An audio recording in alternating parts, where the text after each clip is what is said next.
கொடுக்குறாங்க. அந்த கஷாயம் கொடுக்கும்போது வேண்டாம்னு சொல்லக்கூடாது. மேலும் பழம், காய்கறி, கீரைகள்லாம் கொடுக்கும்போது அதை வேண்டாம்னு சொல்லாமல் சாப்பிடணும். ஏன்னா அதுதான் உங்களுக்கு எதிர்ப்பு சக்தியை கொடுக்கும். இந்த உறுதிமொழியில நீங்க எடுத்துட்ட மாதிரி கடைபிடிச்சீங்கன்னா கட்டாயம் கொரோனாவை விரட்டி அடிச்சிடலாம். இப்ப பாடத்துக்கு போகலாமா? இன்னைக்கு தமிழின் இனிமை அப்படின்ற பாடத்தை பார்க்க போறோம். இதை எழுதியவர் பாரதிதாசன். பாரதிதாசன் பத்தி நிறைய விஷயங்களை உங்களுக்கு முன்னாடியே சொல்லியிருக்கேன். இருந்தாலும் இப்ப இன்னொரு வாட்டி பார்க்கலாம். பாரதிதாசனுடைய இயற்பெயர் வந்து கனக சுப்புரத்தினம். அவர் பாரதியார் போன்ற பட்டின் காரணமாக தான் பாரதிதாசன் தன் பெயரை மாற்றிட்டார். அவருடைய கவிதைகள்லாம் புரட்சிகரமா இருக்கும். புரட்சிகரமாக இருந்தாலும் அவர் புரட்சி கவிஞர்னு சொன்னாங்க. இவரு பாரதி கவிதைகள் அப்படின்ற நூல்ல முதல் பகுதியில இந்த தமிழ் இனிமை என்ற பாடல் வந்திருக்கு. பாடல்னாலே உங்களுக்கு ரொம்ப பிடிக்கும். இருந்தாலும் இப்ப ஒவ்வொன்றா தனித்தனியா சொல்லித்தரேன். அதுக்கப்புறம் பாடலா பாடுறேன். உங்களுக்கு நேரம் கிடைக்கும் போது அந்த பாடலா பாடி பார்த்தீங்கன்னா எளிதா உங்களுக்கு மனசுல பதியும். கவனிங்க. தமிழின் இனிமை. கனியிட ஏறிய சுளையும் முற்றல் கழையிட ஏறிய சாரும் பனிமலர் ஏறிய தேனும் காய்ச்சும் பாகிட ஏறிய சுவையும் நனி பசு பொழியும் பாலும் தன்னை நல்கிய குளிரில நீரும் இனியன என்பேன் எனினும் தமிழை என்னுயிர் என்பேன் கண்டேன். பாரதிதாசன். இந்த பாடலை எழுதியவர் பாரதிதாசன். பாடலை பார்க்கறதுக்கு முன்னாடி பாரதிதாசன் பத்தி தெரிஞ்சுக்கிட்டீங்க இல்லையா? அடுத்தது ஒவ்வொரு வரியிலையும் இருக்கும் பொருளை பார்க்க போறோம். கனி இடை. கனினா தெரியும். கனி இடை ஏறிய சுளையும். சுளைனால உங்களுக்கு எந்த பழம் ஞாபகத்துக்கு வரும்? பலாப்பழம். பலாப்பழம் ரொம்ப இனிக்கும் இல்லையா? அந்த பலாப்பழத்தின் சுவையும். முற்றல். முற்றல்னா முற்றிய. கழை இடை. கழைனா கரும்பு. கழைனா கரும்பு. கரும்புல இருக்கிற சாரும் பனிமலர் ஏறிய தேனும். மலர் மேல பனி இருக்கும். பனி படர்ந்து அந்த மலர்ல தேன் இருக்கும். அந்த தேன் சுவையா இருக்கும். தேன்லாம் நீங்க சாப்பிட்டுருப்பீங்க வீட்டுல. நிறைய அம்மா மருந்து சாப்பிட்டீங்கன்னா உடனே தேனை கொண்டு கொடுப்பாங்க. எவ்வளவு சுவையா இருக்குன்னு தெரியலையா? அந்த அளவுக்கு சுவையான தேனும் காய்ச்சிய பாகும். பாகுனா வெள்ளப்பாகு. ஸ்வீட்ஸ்லாம் நிறைய அம்மா கொடுக்குறாங்க. செய்யும் போது பாகு பச்சம். அந்த வெள்ளப்பாகு எவ்வளவு இனிப்பா இருக்கும். அதுவும் உங்களுக்கு சுவையை கொடுக்கும். அந்த சுவையும் நனி பசு பொழியும் பாலும். நனினா இந்த மிகுதியை கொடுக்கிறது. மிகுதியான பாலை கொடுக்கிற அந்த பசுனுடைய பால் சுவையா இருக்கும். பாலுக்கு உடலுக்கு நல்லது, வலிமையானது அப்படின்னு தெரியும் இல்லையா? அந்த பாலும் தென்னை நல்கிய குளிரில நிறம். தென்னை மரத்தினுடைய நல்கியனா கொடுத்த, தென்னை மரம் கொடுத்த குளிரான இளநீரும் இனிப்பானது. இனியன என்பே எனினும். பாரதிதாசன் சொல்றாரு பாருங்க. இனியன என்பே எனினும். எல்லாமே இனிது. ஆனா தமிழை என்னுயிர் என்பேன் கண்டேன். ஆனா தமிழ் தான் என்னுடைய உயிர் போன்றது அப்படின்னு சொல்றாரு. எல்லாமே இனிமையானது. ஆனா தமிழ் தான் என்னுடைய உயிர் போன்றது அப்படின்னு சொல்றாரு. இப்ப உங்களுக்கு புரிஞ்சுக்கிற மாதிரி சொல்லணும்னா, இப்ப எல்லா சப்ஜெக்டும் நீங்க நல்லா படிப்பீங்க. எக்ஸாம் முடிஞ்ச பிறகு மார்க் நிறைய வரும். ஒவ்வொன்றுக்கும் ஒரு மார்க் எடுத்திருப்பீங்க. ஏதாவது ஒரு சப்ஜெக்ட்ல ஒரு நிறைய 100 கூட எடுத்திருப்பீங்க. அப்போ வந்து மிஸ் கேட்பாங்க, எல்லாத்துக்கும் நான் படிச்சு நல்லா படிச்சுன்னு சொன்னேன், ஆனா இந்த சப்ஜெக்ட்ல மட்டும் நிறைய மார்க் எடுத்துக்கே அப்படின்னு சொன்னா என்ன சொல்லுவீங்க? மிஸ் இந்த சப்ஜெக்ட் எனக்கு ரொம்ப பிடிக்கும் அப்படின்னு சொல்லுவீங்க இல்லையா? அதே மாதிரிதான் இந்த பாடத்துல பாரதிதாசனுக்கு எல்லாமே இனிமையா இருக்கு. வெள்ளப்பாகு இனிமையா இருக்கு. பனிமலர்ல இருக்க தேன் இனிமையா இருக்கு. பசுனுடைய பால் இனிமையா இருக்கு. இளநீர் இனிமையா இருக்கு. ஆனா அவருக்கு ரொம்ப பிடிச்சது என்ன? இந்த தமிழ் தான். தமிழை பத்தி உங்களுக்கு தெரியும். தமிழ் எந்த அளவுக்கு சிறப்பு மிக்கதுன்னு தெரியும். இப்ப உதாரணமா உங்களுக்கு சொல்றேன். பாரதிதாசன் உயிர் எதுக்கு சொல்லியிருக்காருன்னா தமிழை ரொம்ப பிடிக்கும். இந்த தமிழ் பத்தி பார்க்கலாம். த நீ இல் பாருங்க, 3 எழுத்து தான் இருக்கு. இந்த 3 எழுத்துலையும் வல்லினம், மெல்லினம், இடையினம் ஆகிய 3 எழுத்துக்கள். வல்லினம், இடையினம், மெல்லினம், இடையினம் ஆகிய 3 எழுத்துக்களும் சேர்ந்து வந்திருக்கு. இதுதான் இதோடைய சிறப்பு.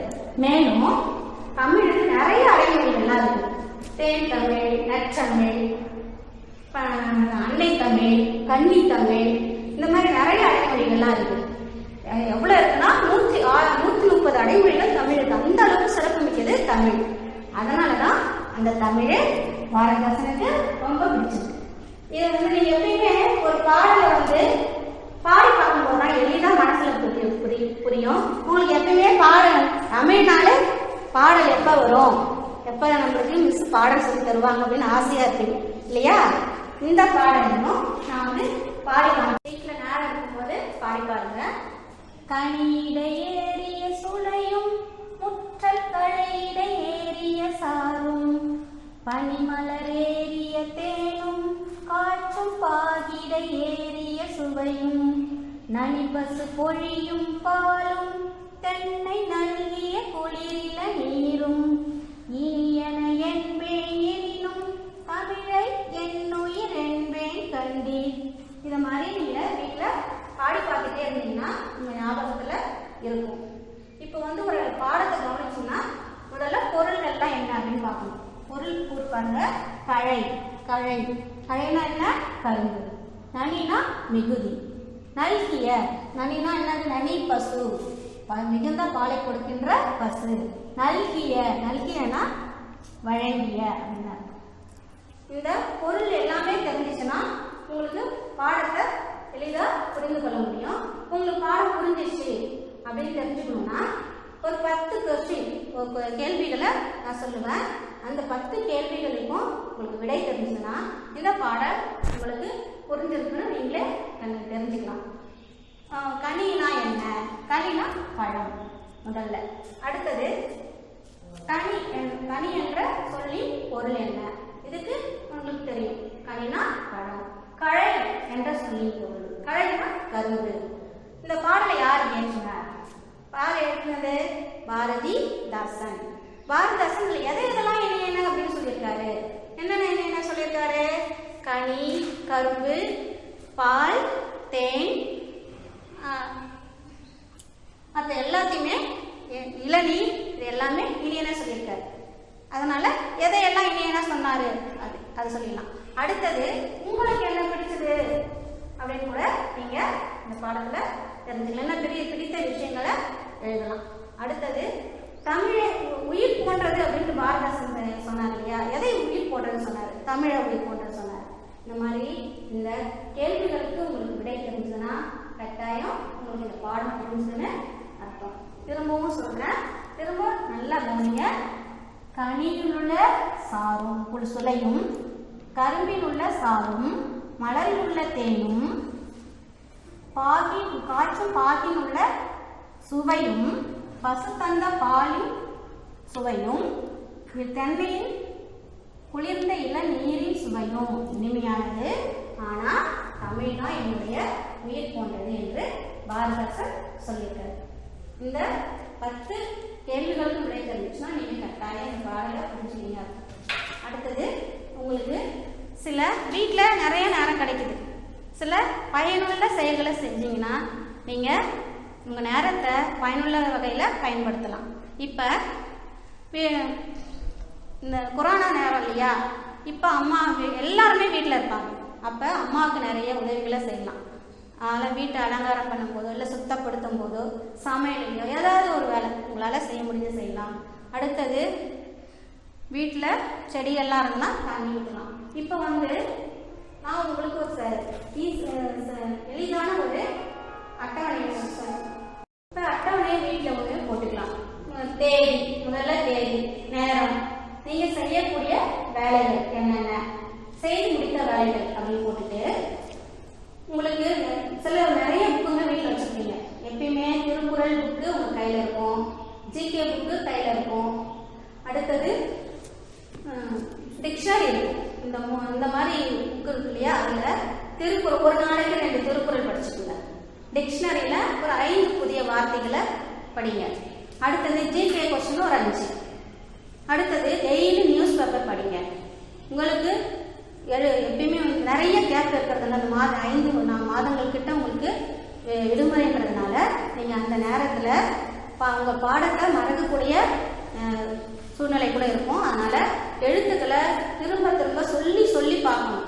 வீட்டில் நீங்கள் எழுதி பார்க்கணும். எழுதி பார்த்துட்டு வீட்டில் பெற்றோர்கிட்ட கொடுத்து நீங்கள் சரியான்னு கூட பார்த்துக்கலாம். அடுத்தது செயல் திட்டம். எப்பயுமே உங்களுக்கு பாடத்தை நடத்தணும்னா ஆக்டிவிட்டி கொடுப்போம்.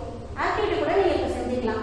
ஒரு நோட் போட சொன்னேன் இல்லையா, நோட்டில் குறிப்பு எடுத்துக்கன்னு சொன்னேன் இல்லையா, அந்த நோட்டில் உங்களுக்கு என்னென்ன செயல்திட்டம், இந்த பாடத்தில் நீங்கள் என்ன செயல்திட்டம் செய்யலாம், ஆக்டிவிட்டி செய்யலாம்னா நிறைய விஷயங்கள் இருக்குது. தமிழின் சிறப்பை பற்றி என்னென்ன இருக்குன்னு பார்க்கலாம். தமிழ் அறிஞர்கள் பெயர்களை எழுதிட்டு வரலாம். இதில் இருக்க வர்ணனை சொற்கள்னா பாருங்க, கழை இடை, பனிமலர், பாகிடை, தனி பசு, இந்த வர்ணனை சொற்கள்லாம் நீங்கள் எழுதலாம். அடுத்தது தமிழுக்கு சம்பந்தமான எந்த விஷயங்கள் தெரிஞ்சாலும் அதை எழுதிருப்பாங்க. இதெல்லாம் வீட்டில் செயல்திட்டமாக நீங்கள் எழுதியிருக்கணும். அதை நீங்கள் வரும்போது நாங்கள் கட்டாயம் பார்ப்போம். இந்த மாதிரி உங்கள் நேரத்தை நல்ல முறையில் பயன்படுத்துங்க. வெளியில் எங்கேயும் போகாதீங்க. எல்லா பாடங்களையும் இணையவழியில் கவனிக்கும் போது குறிப்பெடுத்து அதை திரும்ப திரும்ப படிங்க. எல்லாருக்கும் உங்கள் வீட்டில் இருக்க பெற்றோர்களுக்கோ வயதானவர்களுக்கோ உங்கள் உதவிகளை செய்யுங்க. வரும் இதெல்லாம் நீங்கள் ரெகுலராக திருக்குறள் 2 டிக்ஷனரியில் ஒரு 5 சொற்கள், ஜிகே கொஸ்டின்ஸ், டேபிள்ஸை கூட தலைக்கீழ நீங்கள் சொல்லி பார்க்கலாம். இது மாதிரி நிறைய விஷயங்கள் நீங்களா ஒரு ½ மணி நேரம் யோகா செய்யலாம். காலையிலையும் மாலையிலையும் யோகா செய்யலாம். முதல்ல நீங்கள் செய்ய வேண்டியது இறைவனை வணங்கணும். இந்த மாதிரி விஷயங்களை இந்த டைம் வச்சு நீங்கள் போட்டு செஞ்சுட்டு வந்தீங்கன்னா நிறைய ஸ்கூலுக்கு திரும்பி நீங்கள் வரும்போது நிறைய குறள் உங்களுக்கு தெரிஞ்சிருக்கும், நிறைய புதிய வார்த்தைகள் தெரிஞ்சிருக்கும், நிறைய ஜிகே கொஸ்டின் தெரிஞ்சிருக்கும். நீங்கள் எங்களை விட நல்ல அறிவாளிகளாக வருவீங்க. அதுதான் நாங்களும் எதிர்பார்க்குறோம். திருப்பி வீட்டில் கவனமாக இந்த பாடங்களை படித்து உங்கள் நல்ல முறையில் நீங்கள் பயன்படுத்துவீங்க. நன்றி. Good day children, how are you all? Yeah, I am also fine. I am very happy to share with you video online class. Okay, today we are going to learn about basic computer fundamentals. Okay, first basic computer fundamentals. First, input device. First I will explain the definition of input device. First, input device means the device that enter the information into the computer. Okay, this is input device. And next one, output device. The data that come out from the computer after some people put some input in it. Okay, I will explain. I will save an example. For example, 7 plus 3. Okay, 7 plus 3. This is a input. Okay, children. 7 plus 3 means this is a input. Okay, first you will give the input from the computer. எப்பவுமே நம்ம ஒரு கம்ப்யூட்டரில் என்ன பண்ணுவோம், ஒரு input கொடுப்போம். ஓகேங்களா? Okay, next output means that is 7 plus 3. What will you come? 7 plus 3 means 10. Okay, this is a result. Okay, first I will give the input and after come to the output is result. Okay, this is an example of input and output device. Okay, next one, the types of input and output device. Okay, first one is input. Input is keyboard, mouse, camera, joystick and scanner. Next, output device means monitor, printer and speaker. Okay, next I will explain the input device and output device. Okay, first one is keyboard. Okay, next is keyboard. First standard keyboard and next multimedia keyboard and wireless keyboard. First one is standard keyboard. The standard keyboard means just for letters and alphabetics. These only having in the standard keyboard. Okay, and multimedia keyboard means these also the base standard keyboard also having, and next extra things are added. That means the calculator or browser. This is a options. Okay, நம்ம எப்படி வந்து டைரக்டா என்ன பண்ணலாம், calculator போயிட்டு டைரக்டா நம்ம அந்த மல்டிமீடியா கீபோர்ட்ல நம்ம டைரக்டாவே கொடுக்கலாம். அந்த browserம் நம்ம டைரக்டாவே இதை யூஸ் பண்ணிக்கலாம். அந்த மாதிரி பட்டன் யூஸ் பண்றதுக்காக இந்த மல்டிமீடியா கீபோர்ட் நம்ம யூஸ் பண்றோம். Next wireless keyboard. ஓகேவா? Wireless keyboard means the wireless keyboard means there is no wire. ஓகேவா, ஒயர் இருக்காது. அதான் வந்து நம்ம ஒயர்லெஸ் கீபோர்ட் சொல்கிறோம். ஓகேவா, அப்புறம் எப்படி மிஸ் ஒர்க் ஆகும் அப்படின்னு பார்த்தீங்கன்னா, அந்த கீபோர்டு வந்து பேஸ்டாக கீபோர்டு எப்படி ஆஸ்யூஷுவலாக எப்படி இருக்குமோ அதே மாதிரி தான் இந்த கீபோர்ட்ஸ் இருக்கும். ஓகேங்களா, அதில் ஜஸ்ட் என்ன பண்ணுவோம், பேட்டரி சிஸ்டம் தான் இருக்கும். பேட்டரி அதில் இன்செர்ட் பண்ணிடணும். நெக்ஸ்ட் எப்படி நமக்கு சிபியூலேருந்து அது வந்து எப்படி ப்ராசஸ் ஆகும் அப்படின்னு பார்த்தீங்கன்னா, ஒரு சிப்பு மாதிரி ஒன்று இருக்கும். ஓகேங்களா, அதை வந்து நம்ம சிபியூக்குள்ளே கனெக்ட் பண்ணால் இந்த கீபோர்டு நமக்கு யூஸ் ஆகும். That is a wireless keyboard. Okay children, next one is types of mouse. Okay va, first one is ball mouse and optical mouse and wireless mouse, and next one is multimedia mouse. Okay, I will explain one by one. First one is ball mouse. As usual you are using the, you already know the ball mouse. Ball mouse means nothing but சிம்பிளாக அந்த mouse எப்படி இருக்குமோ அதே பேஸ்டாக தான் இருக்கும், அந்த மாடலில் தான் இருக்கும். ஜஸ்ட் அதில் என்ன இருக்குன்னா ஒரு பால் மாதிரி ஒன்று இருக்கும். ஓகேவா, அது எப்படி இருக்குன்னா ரொம்ப வெயிட்டாக இருக்கும் அந்த மவுஸ். ஓகேவா, that only. And next one is optical mouse. Optical mouse எப்படி இருக்குன்னா வெயிட்லெஸ்ஸாக இருக்கும். அதில் வந்து ஒரு லேசர், அதாவது லேசர் லைட் இருக்கும். ஓகேவா, that's all. And next one is wireless mouse. Wireless mouse the multimedia keyboard. Already I will explain. Multimedia the same, there is one chip have. ஓகேவா, அந்த சிப்பு ஒன்று இருக்கும் வயர்லெஸ் மவுஸ்க்கும். நம்ம அதே மாதிரி கனெக்ட் பண்ணி அதை யூஸ் பண்ணிக்கலாம். ஓகேங்களா, அது வந்து wireless mouse. Next one is multimedia mouse. Multimedia mouse பார்த்தீங்கன்னா ஜஸ்ட் வந்து ஸ்க்ரோல் பார் இது எல்லாமே இருக்கும், அந்த பட்டன்ஸ் இது எல்லாமே இருக்கும்.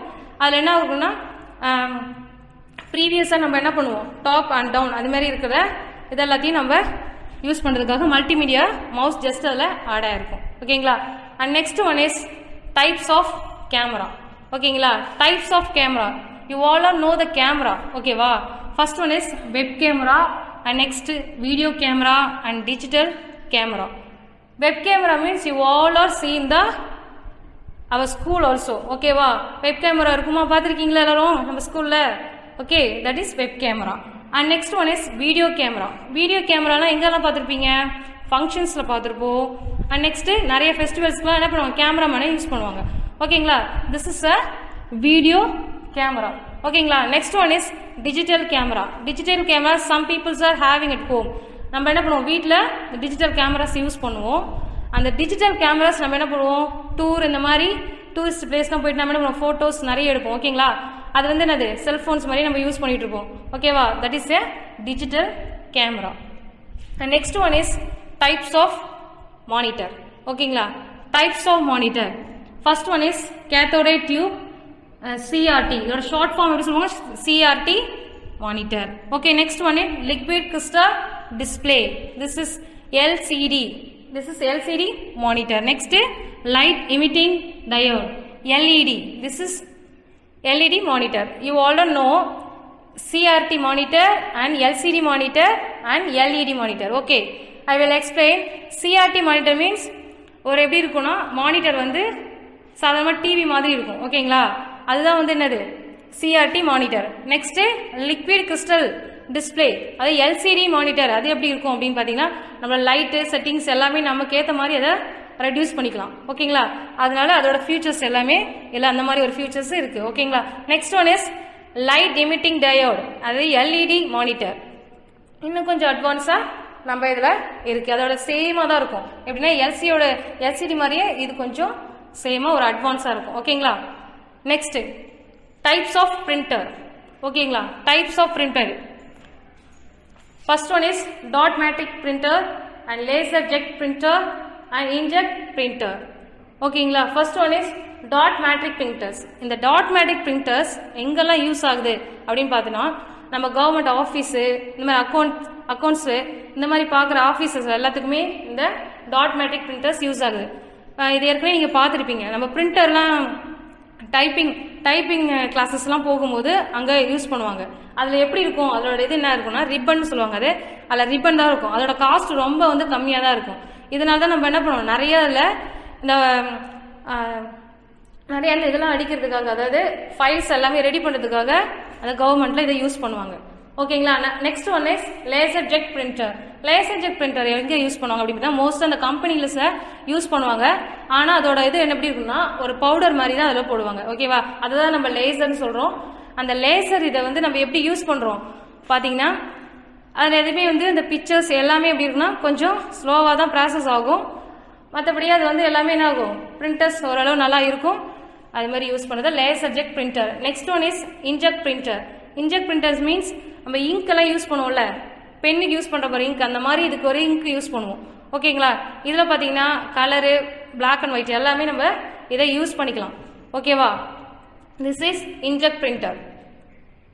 Okay, again I will recall the topic types of input and output device.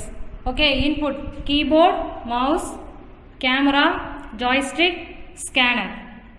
Output device monitor, printer and speaker. Okay, நம்ம கிளாஸ்ல எப்படி நம்ம மிஸ் சொல்லி கொடுத்துருக்கோம் உங்களுக்கு ஸ்பெல்லிங் எப்படி நம்ம ரீட் பண்ணுவோம். ஓகே, நம்ம ரொம்ப ஸ்லோவாக நீங்கள் எல்லாமே ஸ்பெல்லிங் சொல்லுவீங்க. எப்படி சொல்லுவீங்க? KEYBOARD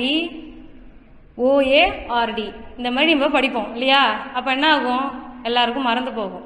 நம்ம எக்ஸாம் டைமில் ரைட் பண்ணுவோம்ல, அப்போ என்ன ஆகும்னா KEY அப்படின்னு அந்த நீங்கள் எப்படி இழுத்து படிக்கிற பற்றியா அதுலேயே உனக்கு ஞாபகம் இருக்காது. ஓகேவா? அப்படியே கண்டினியூஸாக நம்ம என்ன பண்ணோம், இப்போ ஸ்பெல்லிங் சொல்லணும். ஓகேவா?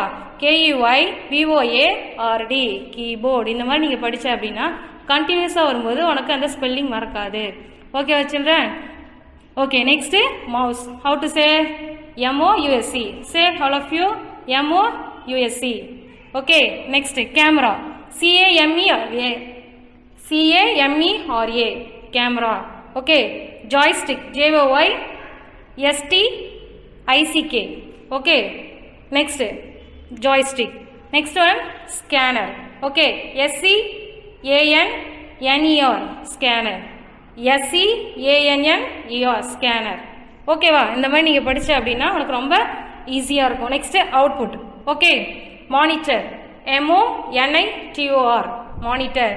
MONITOR monitor. Next printer. PRINTER printer. What say?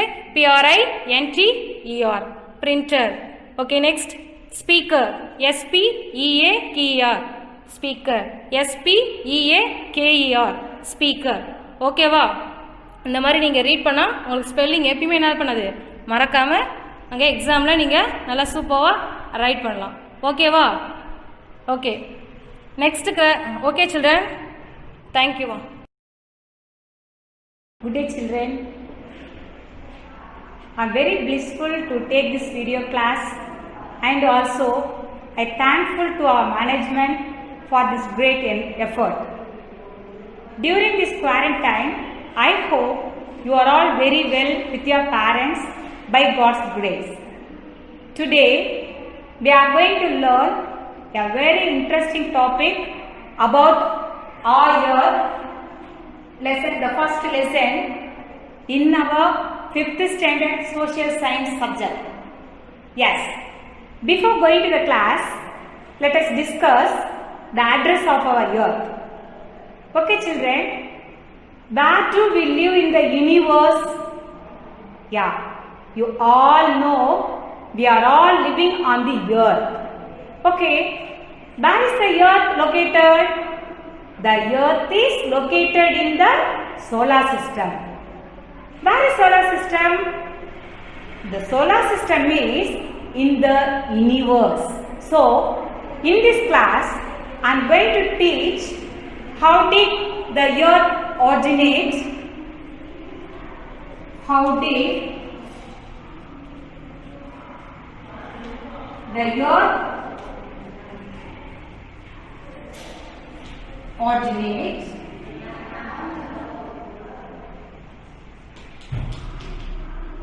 and about the universe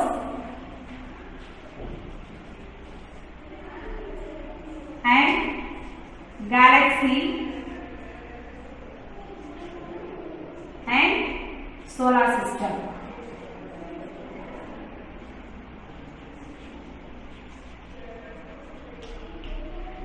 Okay children, first of all I am going to explain how did the earth originate. Listen all of you. Millions of years ago, an explosion called the Big Bang occurred. In that time, numerous stars, celestial bodies came into existence by that massive explosion. These celestial bodies together called universe. It's also referred to as cosmos. அதாவது பல million வருஷங்களுக்கு முன்னாடி ஒரு பெரிய வெடிப்பு சத்தம் வானத்துல உண்டாச்சு. அப்போ அந்த வெடிப்பு சத்தத்தின் போது ஏற்பட்ட விண்மீன் திரள் மண்டலங்களும் வான் பொருட்கள், இப்ப சொல்றாங்க இல்லையா ஒண்டர்ஸ் இன் த ஸ்கை அப்படின்னு, ஸோ நிறைய வான் பொருட்களும் உண்டாச்சு. இது எல்லாவற்றையும் நாம ஒன்னா சேர்த்து என்ன சொல்றோம் அப்படின்னு பாத்தீங்கன்னா பிரபஞ்சம் அல்லது பேரண்டம் அப்படின்னு சொல்லியிருக்காங்க. சரிமா, now you are all clear about this, how did the earth originate? Next I am going to explain about universe. Universe is a vast expanse of space. It consists of billions of galaxies, stars, planets, asteroids, meteoroids and comets and natural satellites. அதாவது அந்த பேரண்டம் அல்லது பிரபஞ்சம் அப்படின்றது என்னன்னு பார்த்தீங்கன்னா கோடிக்கணக்கான விண்மீன் திரள் மண்டலங்களும் விண்மீன்களும் வால் நட்சத்திரங்கள், எரிகற்கள், விண்கற்கள், இது எல்லாவற்றையும் உள்ளடக்கிய ஒரு மிக பரந்த வெளி அப்படின்றது தான் நம்ம இந்த யூனிவர்ஸை சொல்றோம். அப்புறம் பார்த்தீங்கன்னா children, do you know the exact size of the universe? Any idea? No. Okay ma, the exact size of the universe is still unknown. Scientists believe that the universe is still expanding outward. அதாவது scientist என்ன சொல்றாங்க அப்படின்னு பாத்தீங்கன்னா இந்த பிரபஞ்சமானது இன்னமும் வெளிப்புறமாக விரிவடைந்து கொண்டேதான் இருக்கின்றது அப்படின்னு நம்ம சயின்டிஸ்ட்லாம் சொல்றாங்க. So now you have learned how did the earth originate and universe. Are you all clear? Yes. Let us see next, see galaxy. Let us see galaxy. Galaxy has a huge cluster of stars. அதாவது விண்மீன்களின் தொகுப்பு, நம்ம சொல்றோம் இல்லையா நட்சத்திரங்களின் தொகுப்பு. இதுல பாத்தீங்கன்னா our galaxy Milky Way is one of the countless billions of galaxies in the universe. அதாவது இது மிஸ் முன்னமே சொல்லிருக்கேன் இல்லைங்களா, பிரபஞ்சத்துல கோடிக்கணக்கான கேலக்சிஸ் இருக்கு, அதாவது விண்மீன் திரள் மண்டலங்கள், விண்மீன்கள் எல்லாம் இருக்குன்னு சொல்லிருக்கேன் இல்லையா. அப்படி பாத்தீங்கன்னா நம்மளுடைய கேலக்சி பால்வழி அண்டம்னு சொல்றாங்க. இந்த Milky Way is one of the countless billions of galaxies in the universe. Okay, are you understand? Okay ma'am. Next solar system. The sun. Solar system consists of the sun, the planets, their moons, dwarf planets, comets, asteroids.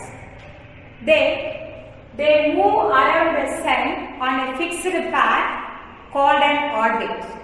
How do they move? They move around the sun on a fixed path called an orbit. So the sun and the 8 planets make up the solar system. சூரிய குடும்பம் அப்படின்னா என்னன்னு பாத்தீங்கன்னா சூரியனும் அதனை சுற்றி வருகின்ற 8 கோள்களும் சேர்ந்ததுதான் சூரிய குடும்பம். இப்போ நாம இந்த solar system we can classify outer planets,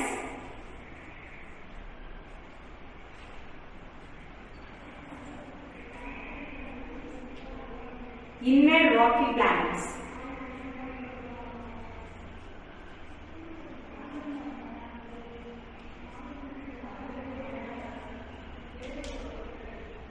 What are the outer planets?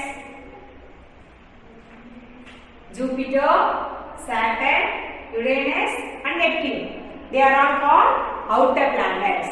And inner rocky planets are called Mercury, Venus, Earth, Mars. So these are called inner rocky planets. And also Uranus and Neptune are called frozen planets. Frozen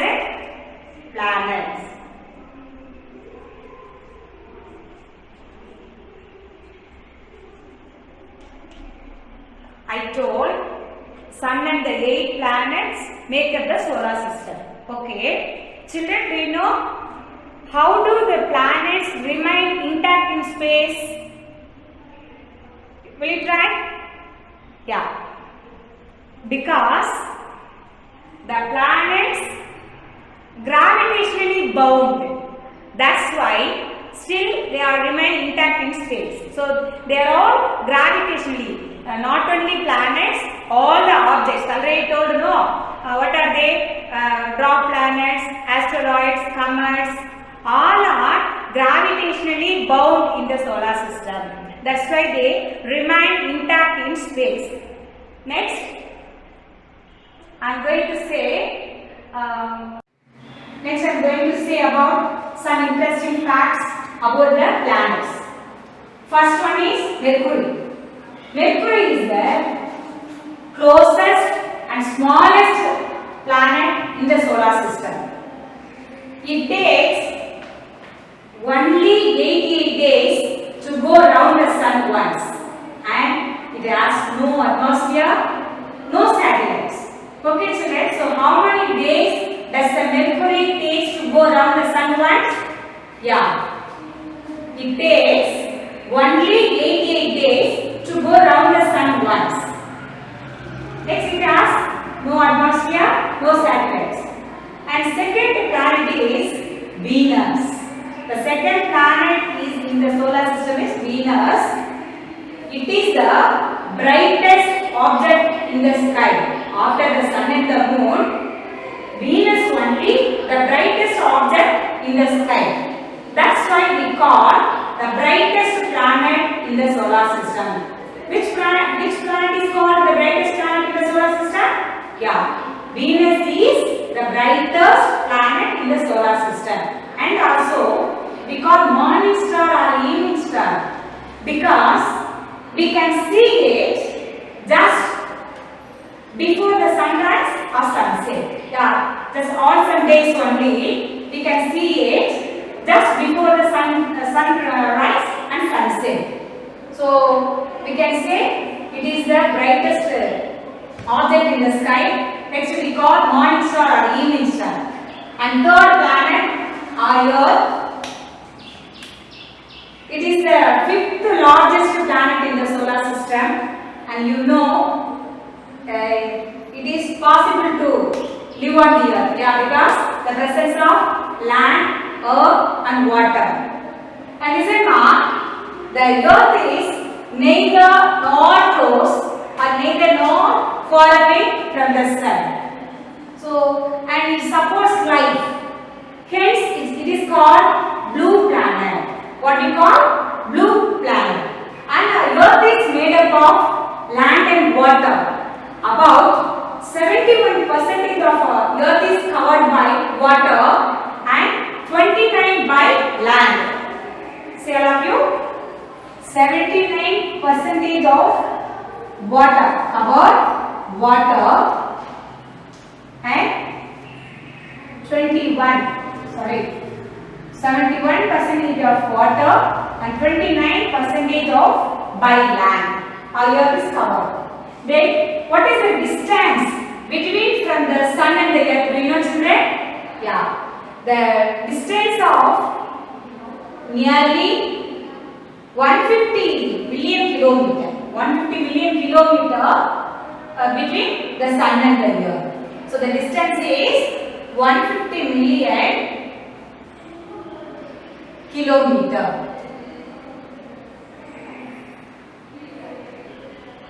Next, it is the Mars is the fourth planet in the solar system. Okay, it is what we discovered in the Mars planet means, you know, inactive volcanoes and rocky deserts and ice-covered poles were discovered in this planet. Where? Mars. Where we found? We found in the Mars planet. And it is also called cold and dusty planet. It has just 2 moons. It has just 2 moons. Okay. And next one planet is Jupiter. it is the fifth and largest planet in the solar system. It is covered by the gases and helium and hydrogen, and it has 16 moons. 16 moons. The next one, sixth planet, it is a lightest light planet, is Saturn, the rocky planet. Yeah, it's covered gases, dust and icy boulders, which make it look beautiful with its ring. For that reason, it is also known as ringed planet. What is that? Ringed planet. And it has 30 moons. How many moons? 30 moons. Saturn has 30 moons. The next one, Uranus. Uranus is the bluish green color. What color is the Uranus? It is the bluish green in color. And it is also made up of helium and hydrogen along with methane. Helium, hydrogen along with methane. It has 12 moons. Has 12 moons. And last one is Neptune. Neptune is the farthest. தொலைவில் இருக்கு இல்லையா? தொலைவுக்கு ரொம்ப தூரத்தில் இருக்கக்கூடிய ஒரு கோள் Neptune. And it has 13 moons. Okay? Mercury is the smallest planet. Venus is the brightest planet. Earth is the living planet and it is also called the blue planet. And Mars is described as red planet. Jupiter is the largest planet. Saturn is the ringed planet. Uranus is the green planet. And Neptune is the farthest planet. So we have learned more information about these planets. Okay, children. Now shall we recall? First I said, how did the earth originate? Millions of years ago, an explosion called the Big Bang occurred.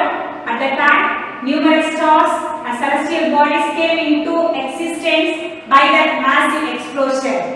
These celestial bodies together called universe. Next, about the universe. Universe is a vast expanse of space.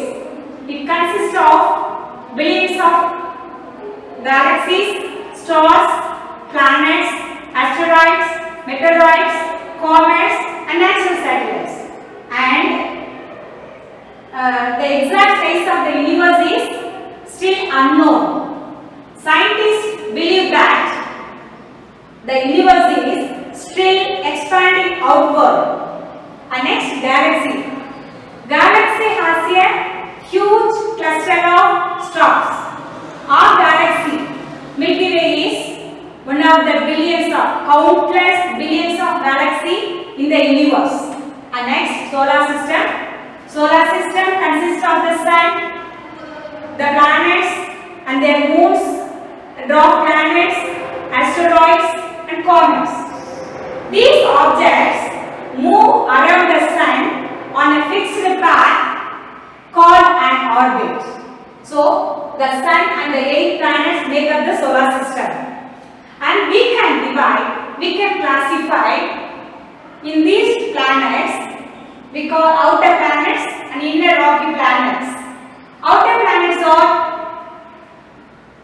Jupiter, Saturn, Uranus, Neptune. And the inner rocky planets are Mercury, Venus, Earth and Mars. And also Uranus and Neptune are called frozen planets. And then Mercury, its speciality is it is the nearest planet in the solar system. It takes 88 days to revolve around the sun. It has no atmosphere, no satellite. And Venus, it is the second planet. It is also called the brightest object in the sky. It is a natural object in the sky and it is also called a morning star or evening star because on some days we can see it just before the sunrise or sunset. And next one are Earth. Earth is home to all living things as it fulfills their basic needs. It supports life, hence we call living planet. And its Earth is made up of land and water.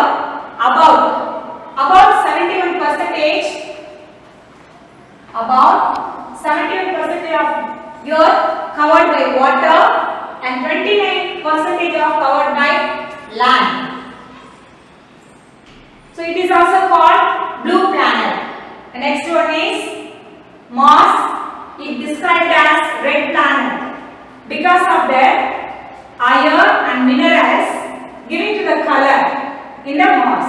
So the soil giving the red color to the Mars planet. And inactive volcanoes, rocky deserts and ice covered poles are discovered on this planet. Next one, Jupiter. It is the fifth and largest planet in the solar system. It has 16 moons. And next one, sixth planet. It is a light planet, that is Saturn. In that planet, rocky desert and dust and gases, which made it look beautiful with its ring. For that reason, it is also known as ringed planet, and it has 30 moons. And next one, Uranus. Romans named it after the god of the sea. Yeah, remember, ma? Romans named it after the god of the sea. It is in the bluish green color and it has 12 moons. And last one, Neptune is the farthest planet and it has 13 moons. Okay children, next we will see in the next class. Thank you.